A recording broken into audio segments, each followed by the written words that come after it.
انسان سے یہ سنت پوری کروایا کرو، ٹھیک ہے؟ تو یہ نہ کرنا کوئی داڑھی بھی جس کی نہیں ہے بھئی یہ بغیر داڑھی والے محسوس نہ کرنا، دل آزاری کے لیے بات مقصود نہیں ہے، یہ شاید کہ تیرے دل میں اتر جائے میری بات، یہ مقصود ہے، ٹھیک ہے جی؟ شاید کہ تیرے دل میں اتر جائے میری بات، یہ مقصود ہے، شاید تیرے دل کو یہ بات اچھی لگے یار اتنے مجمع میں مولانا نے مثال دی ہے تو داڑھی والوں کی مثال دی ہے، بغیر داڑھی والوں کی مثال نہیں دی ہے۔ چلو اگر تم خوش ہونا چاہتے ہو تو ہو جاؤ، کچھ داڑھی والے عالم ہوتے ہیں، کچھ اقبال جیسے بغیر داڑھی کے مرد قلندر ہوتے ہیں، کچھ اقبال جیسے ارے بغیر داڑھی کے مرد قلندر ہوتے ہیں جن کو کبھی کبھار علی چل کے آ کے ملا کرتے ہیں۔ میں نے پڑھا کتابوں میں نے خادم خاص علامہ اقبال رحمۃ اللہ علیہ کے خادم فرماتے ہیں کہ میں نے ایک دن دیکھا ایک سواری آئی اور مجھے کہا کہ اندر آؤ، میں اندر گیا، مجھے علامہ اقبال رحمۃ اللہ علیہ نے حکم دیا کہ جاؤ کہیں سے دہی کی لسی لے کر آؤ، تو دوپہر کا وقت ہے، اب میں دہی کی لسی کہاں سے لے کر آتا؟ اب میں گھر سے نکلا تو بازار اس وقت کافی دور تھا، آج بالکل قریب ہے، رہائش گاہ لاہور میں ہے، بالکل قریب یعنی بازاروں میں ہے، گھر کو جو ہے سیدھا سیدھا بازار، سب روڈ بن چکے، تعمیر ہو چکے، تو کہا گھر دور تھا لیکن کمال کی بات ہے میں نے گھر سے باہر قدم رکھا، 2 قدم میں چلا نہیں، سڑک میں نے پار نہیں کی، میں سیدھا بازار میں۔ سبحان اللہ! تو دنگ رہ گئے کہ یہ کیسے ہو سکتا ہے کہ سڑک کو پار کروں اور سیدھا بازار میں پہنچ جاؤں؟ اب دوپہر کے وقت میں دہی کا ملنا مفقود ہوتا ہے، اور یہ بات ویسے بھی 50-60 سال پہلے کی ہے نا میرے بھائی، ارے اس سے بھی زیادہ سال کی بات ہے، 70-80 سال پہلے کی بات ہے، تو آئیے اس وقت دہی کا دوپہر کے وقت ملنا بہت ممکن نہیں تھا، ناممکن تھا، اور کہتے ہیں ایک حلوائی کی دکان کھلی تھی، میں نے کہا دہی ہے، اس نے کہا کہ لسی بنا کے دے جلدی کر، اس نے لسی بنا کے دی، میں لے کے آیا، پیش کی، اور پھر جب میں نے وہاں سے سڑک کراس کی تو یوں محسوس ہوا جیسے میں اپنے دروازے کے سامنے کھڑا، اور صرف محسوس ہی نہیں ہوا، عملاً فعلاً وہاں کھڑا۔ اب جب میں کھڑا لسی پیش کی، پیش کر کے میں باہر آ گیا، حکم نہیں تھا، قریب بیٹھ، اب وہ گھوڑے پر سواری جو تھی واپس جب چلی گئی تو میں نے بعد میں جا کے پوچھا حضرت میرے ساتھ یہ واقعہ پیش ہے، بتائیے یہ کون تھا؟ کہا کہ نہیں، پھر سے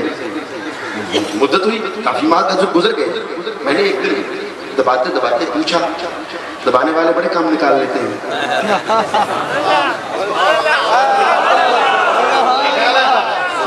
دبانے والے بڑے بڑے کام نکلوا لیتے ہیں، ارے کوئی نواز شریف کا مالشی ہو نا، مالشیا، تو وہ سر پہ مالش کرتے کرتے کام نکلوا لیتا ہے، کسی کو گورنر بنوا لیتا ہے، کسی کو وزیر اعلیٰ بنوا لیتا ہے، کسی کو منسٹری دکھا دیتا ہے، ارے یار مرشد کے قدموں میں گر، اللہ تجھے جنت عطا فرما دے گا، اپنا دیدار بھی عطا فرمائے گا، دباتے دباتے تجھے اس کا دیدار مل جائے گا۔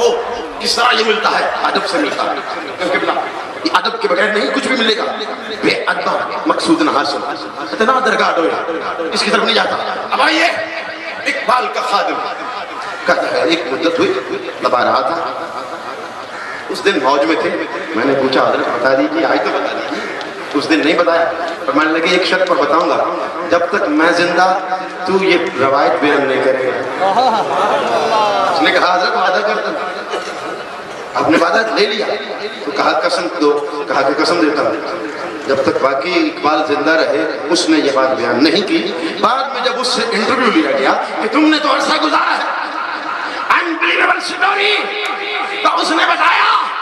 جس کے لیے میں لسی لے کر آیا، ارے جس نے میرے لیے راستے سمیٹ کر قریب کر دیے وہ کوئی اور نہیں، ارے آؤ وسیع رسول داماد رسول مولا کائنات علی المرتضیٰ کی سواری تھی۔